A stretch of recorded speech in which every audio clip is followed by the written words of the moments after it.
Well, hello, how are you guys? Happy Halloween weekend and welcome back to Rule of Two Review. So it's been a really busy couple of weeks in the gaming industry. There's a lot going on with Nintendo, with the Switch and new hardware, with the PS4 Pro and PlayStation VR and all these different things. And I thought that we needed a good break from that. As I mentioned on one of my recent videos, I actually had planned this fun game-related video before the Switch was actually revealed. And then that happened, and it's all anyone on YouTube has been talking about. Any of the video game websites have been posting about. Pretty much every video I've made since then has been about the Switch, and I have a lot more videos I would like to make about the Switch as well, and we're all podcasting. That's just a hot thing to talk about. But I wanted to get back to this game-related video because it's always fun to talk about games. I think it's a really important thing to do, and I don't want to get too lost and caught up with everything happening with the new hardware. I mean, it's still several months away. Nintendo recently announced that they're not even going to be talking about it until the 12th of January, so we've got about 2 months until that happens. So I wanted to discuss some franchises that I miss dearly. It's kind of a list of some of the franchises that I don't want to call now defunct, but I think franchises that maybe need a resurrection, or franchises that we just haven't heard about in a really long time. So for the most part, I picked games that actually are franchises that are qualified by having more than one game in that respective series. There is an outlying game, but there's a reason for that, and by the time I bring that up, I'll go ahead and mention that and explain to you guys why. But I wanted to pick games that we haven't heard from in a long time. Some of them we might never hear from again. Some of them we haven't heard from in decades, potentially. But they're franchises and games and series that I think are fantastic, that I very much miss.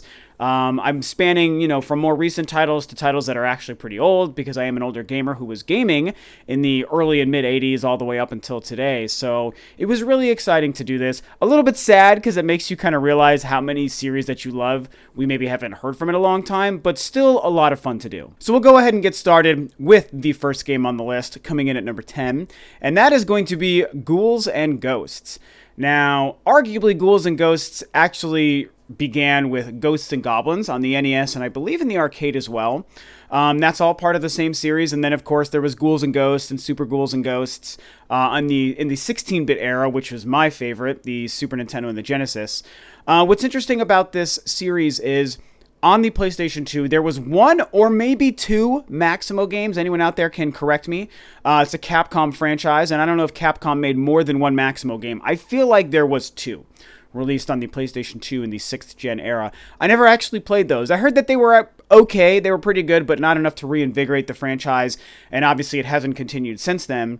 So what I think of when I think of the Ghouls and Ghosts kind of franchise as a whole is I think specifically about the 16-bit era of the side-scrolling platforming. And I'm a platformer junkie. I love the 16-bit era. I love that 2D sprite-based kind of stuff, and I would love to see that come back. They could make it 3D in a couple of different ways, even if it was a side-scroller in 3D, or if they tried to go the Maximo route again with a third-person kind of thing. I'd really be okay with any of it, provided the spirit and the fun of that franchise and the characters and just the charisma that it has actually came back with it. That would be super, super exciting. So I'm an old school gamer. I played all those old Ghosts and Goblins and Ghouls and Ghosts games and franchises, and it was so great, you guys, back in the heyday of Capcom. God, I miss the 16-bit era so much. We'll be touching on quite a bit of that stuff in this list. And for any of you younger gamers who haven't played that stuff, you should go back. I think the 3DS does have it available on the eShop, Ghouls and Ghosts.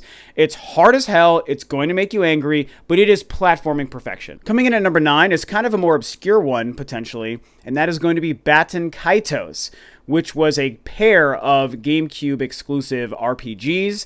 Really unique games using this card battling system where you had this deck of cards that you used to dole out all your enemies and your attacks and your defenses.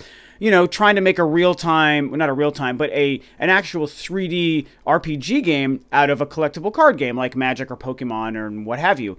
And they were made by Monolith, by the way, who's now known for Xenoblade Chronicles, and holy freaking crap, these games are so good. The second game is Batsonitos Origins, which is actually a prequel to Batsonitos. Origins is pretty good. It was like one of the last games to come out for the GameCube, as far as I remember, like 2006, I think, when the 360 was already out, or at least that same year, or 2005, sorry.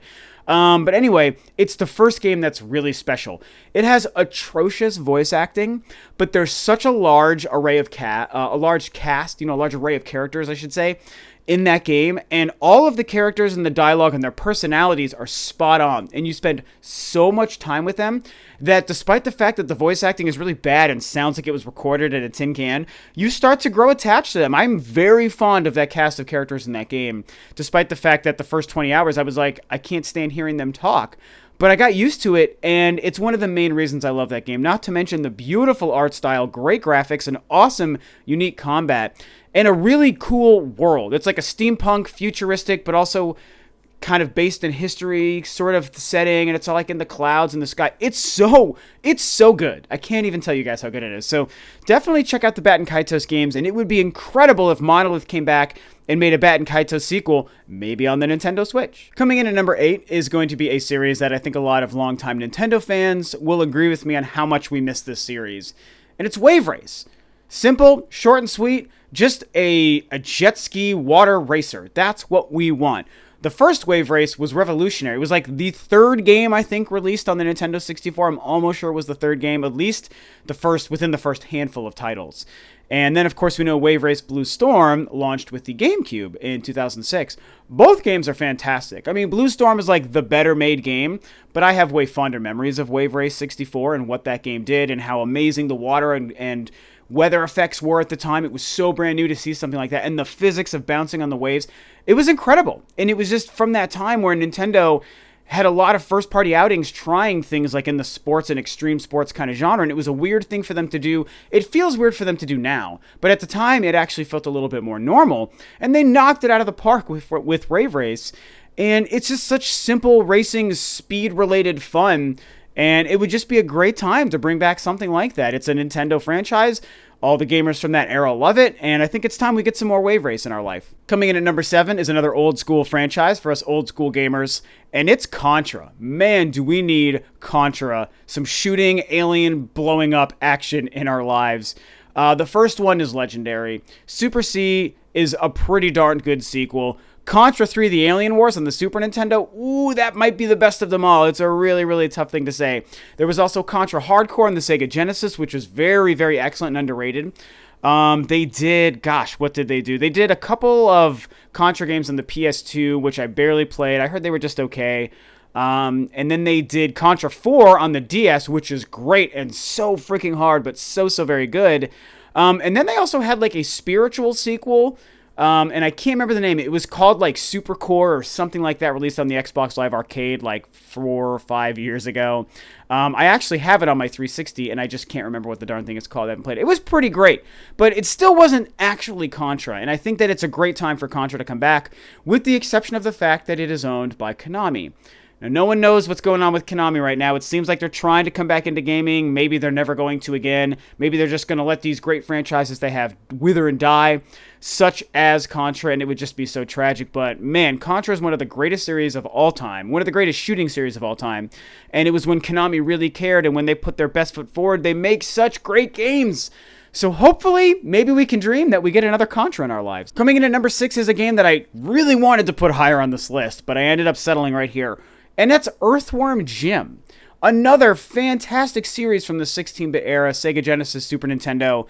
They made 2 amazing Earthworm Jim games with mind-blowing graphics. The graphics at that time, with that hand-drawn sprite art style, it was really starting to boom in that 16-bit generation, and they really started to take it to the next level with games like Earthworm Jim. Not to mention the quirky, awesome gameplay mechanic, using his head to swing on things because it was a worm, the great weapons that he had, and the awesome sense of humor. Such a cool character and an amazing quirky series. It would do so well today if they brought it back.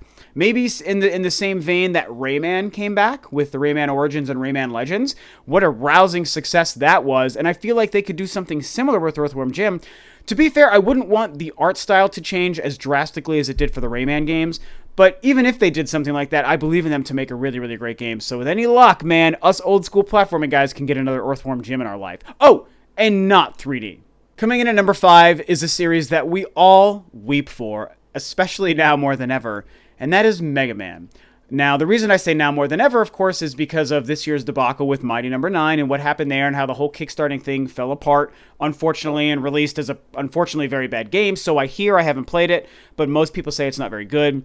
Mega Man is a series I grew up on. Mega Man 2 was the first one I played, arguably the best Mega Man game that exists, and I would say it is. Then it went to the X series, the Mega Man and Bass series, and Zero stuff, and it was all great. Some people are more down on the X series than I realized.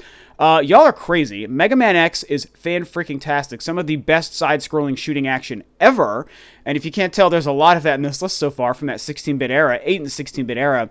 It's really cool because many of us may know, back in 2009 or 10 or maybe even earlier, sometime on the Wii, they made Mega Man's 9 and 10 in the old school 8-bit NES style. And that was so cool. They weren't quite as good. They couldn't recapture the exact same magic as the older games, but they definitely got the job done. It was so great to step back into that world and that visual style and that music.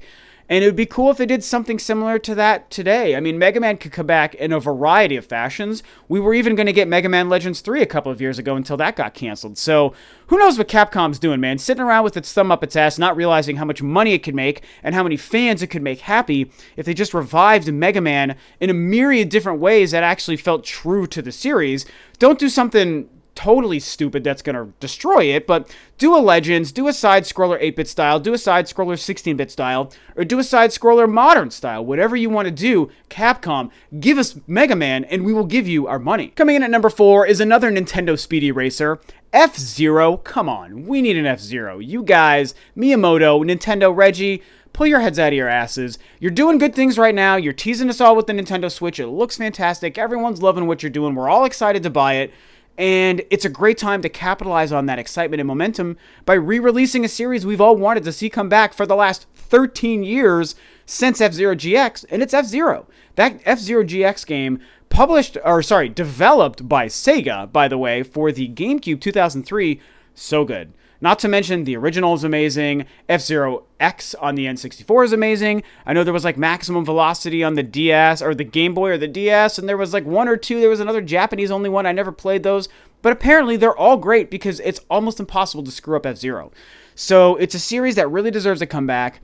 Nintendo started by bringing back Star Fox. Granted, there's a lot of conversations you can have about how it turned out, but the fact that they went back to revisit Star Fox is great news. Maybe it shows Nintendo is willing to start doing things like this, and F-Zero is that perfect game. And it would be great if a company like Retro Studios or Monolith were the internal developers and the internal teams that Nintendo actually had handle the revival of F-Zero. I mean, you guys, that would just blow our minds. Okay, coming into the top 3, pretty much all 3 of these games are basically my number 1. So I had to, take these 3 game series and actually rank them in some kind of order, but really take these last 3 as effectively all tied for number 1. But we're going to start with what is number 3, and that is going to be No More Heroes. The first No More Heroes, Suda51 developed and created, is a top 10 game of all time for me. What a weird-ass game and a weird main character, but one of my favorite main characters. Travis Touchdown is a legend in my eyes, and that first game for the Nintendo Wii and its really excellent sequel, No More Heroes 2, are so good. And it's all about knowing Suda51, man. If you know who he is and how he develops games, you know what to expect from his games. And I've said this many times, his games are not mechanically perfect. All of them have a lot of like weird glitches and faults and stuff, and you can see a lot of the cracks in the seams of game development throughout them. But it's like, it doesn't matter because he infuses so much personality, style, substance, and charisma into his games, especially his main characters for all of his games, that it makes all the weird quirkiness not important. It's like, oh, well, some of the controls are kind of busted and it's a little bit glitchy, but it's so funny and the action is so great and the dialogue and characters are so excellent. I don't care. There's so much style oozing off of the screen with all of his games, and to me, it's peaked with those 2 No More Hero games, not the first 2. There's only the 2 games. To me, the first is the most special, but again, the sequel was very good. It refined a lot of the problems with the first. I just prefer the first because it was such a great surprise. And to have those games so painfully mature, lots of gore, lots of sex, lots of swearing, you don't typically associate that with exclusive Nintendo content. And I love that came out in the Wii era, taking really unique advantage of the Wii Remote nunchuck controls, and it was like an open world game. It's just so great. Travis Touchdown is part of the reason I love that series. And the great thing is, I feel like we kind of exist in a world where No More Heroes 3 isn't impossible.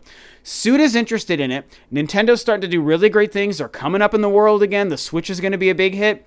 maybe we get No More Heroes 3. All right, coming in at number 2 is the game that I wanted to put at number 1, and it's the one game that does not have an official sequel yet. However, I'm still including it because all signs are pointing to this sequel finally becoming a reality, and very soon, you know what it is, you've heard me talk about it, Beyond Good and Evil.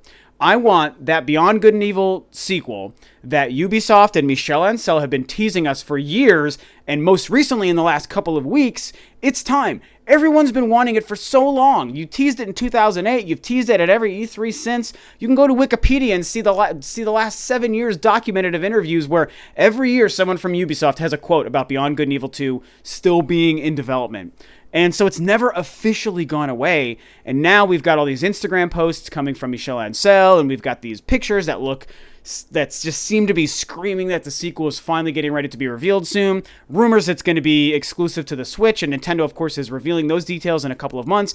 All the stars are aligning. This game is starting to feel real, and it's going to make the Beyond Good and Evil 2, or the Beyond Good and Evil fanboy in me, not 2 yet, we're on our way. It's going to make the Beyond Good and Evil fanboy in me so freaking happy and so excited, and I would love to see this game be a success, because that first game is another game in my top 10 of all time. And it's another game that everyone loved when they played it back in the day, but it just didn't sell, so we never thought we would see the sequel. But here we are on the cusp of it hopefully becoming a reality. And the number 1 game that I most want to see, the number 1 franchise that I most want to see resurrected, is the one that hurts me the most, and it's Silent Hill. Now, obviously the reason it hurts the most is because Konami has all of its collective heads up its ass, and they don't know what they're doing, and they squandered the amazing opportunity they had with Hideo Kojima, Guillermo del Toro, and Norman Reedus with Silent Hills. And like I talked about earlier with the Contra thing, no one knows what Konami's doing right now. So that series is in such jeopardy that I weep for it. And I love Silent Hill. That series is so important to me. I'm a huge horror fan. I'm a huge horror game fan. And although Resident Evil is my number 1 horror franchise of all time, I mean, Silent Hill is right there. Silent Hill 2 is another game that's on my top 10 list of all time. I mean, along with a couple of others on this list. Silent Hill 2 is so great. Shattered Memories is amazing. Silent Hill 4 is so uniquely special to me and so scary. These games are so cerebral. They get inside your head. They break down and dissect the moral ambiguity of what it means to be a person. And Silent Hill 2 very much explores like human sexuality in a very mature way. They have very adult themes, really bad combat, but on purpose, and a scary world, and just the idea of the duality of the normal world and the Silent Hill world. And Silent Hill, the town, kind of acts as its own character within the best of the games, which are mostly those first 4 games. Silent Hill Downpour was the most recent Silent Hill game in 2012. I played it. The first half was not so bad, and then it became a total shit show, and it was unfortunately disappointing. But I love the fact that it existed, and it just makes me wish that they did something more special with that game so that people felt comfortable wanting to move forward with this franchise. And now that Konami, again, as I've discussed several times, doesn't know if they want to be a video game company or a grocery store or a gambling company or whatever the hell they want to do, but yet they're still making Metal Gear. No one even knows. And they've even recently been announced as partnered with Nintendo to develop for the Nintendo Switch. So what the hell does that mean? No one even freaking knows. What's happening with Silent Hill, Konami? That's what we want to know. That's what I want to know. I love that Kojima is moving forward with Norman Reedus to make some other weird, scary-looking game, so I think some of the concepts and templates of what Silent Hills was going to be is probably going to show up in that game, and that's great. But I want actual Silent Hill. I want to be in the town of Silent Hill. I want to have it call to my character and get stuck in this nightmare hellhole and wonder what the hell's going on and trying to get out while probably trying to search for someone, because that's usually what you're doing in Silent Hills, searching for someone who's lost in Silent Hill. So I don't know, man. It's probably never going to happen, which hurts the most. But I'm not going to say it's impossible until Konami shuts down and just dies with the franchise. So I'm going to cross my fingers, guys, for the number 1 franchise that I most want to see resurrected, which is Silent Hill. So there you go, guys. That's 10 franchises that I miss.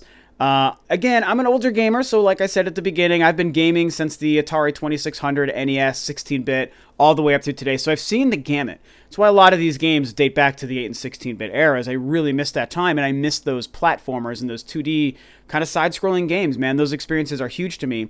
And those are mostly where you're going to find the franchises that have died off or have just not had sequels made in the last 10, 15, 20 years or what have you. I don't think I have anything...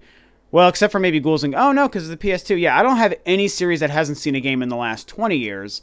But it's been definitely over a decade for a couple of them. And that really sucks. You know, I think that these are franchises that could have life again, not only because I want them as fans of them, but I think that there's a lot of fans for a lot of these. I mean, when you look at the likes of Mega Man, F-Zero, and Silent Hill, you've got a huge fan base there. I think Wave Race would do pretty well. Contra would do pretty well. Those are series that you guys, the developers of these games and these franchises, you could make money and make people happy. And that only is a good thing for everyone. So anyway, I thought it would be fun to just kind of revisit my past a little bit, discuss some of my favorite franchises that we haven't seen in far too long. A lot of these have almost no chance of ever happening again. A couple of them do sort of exist in the realm of possibility. Beyond Good and Evil obviously is probably the leader of that pack, but it'll be interesting to see. Share your thoughts on my list, these 10 franchises that I listed here, and also share the franchises that you missed the most that maybe I didn't list or didn't make my list. It's a lot of fun to talk about our past and talk about the franchises and series that we love. So that's it for now. Back to regular news and updates probably next time, guys. But thanks, of course, as always, for tuning in. This is Rob of Rule of Two Review, and I will catch you guys next time on another video.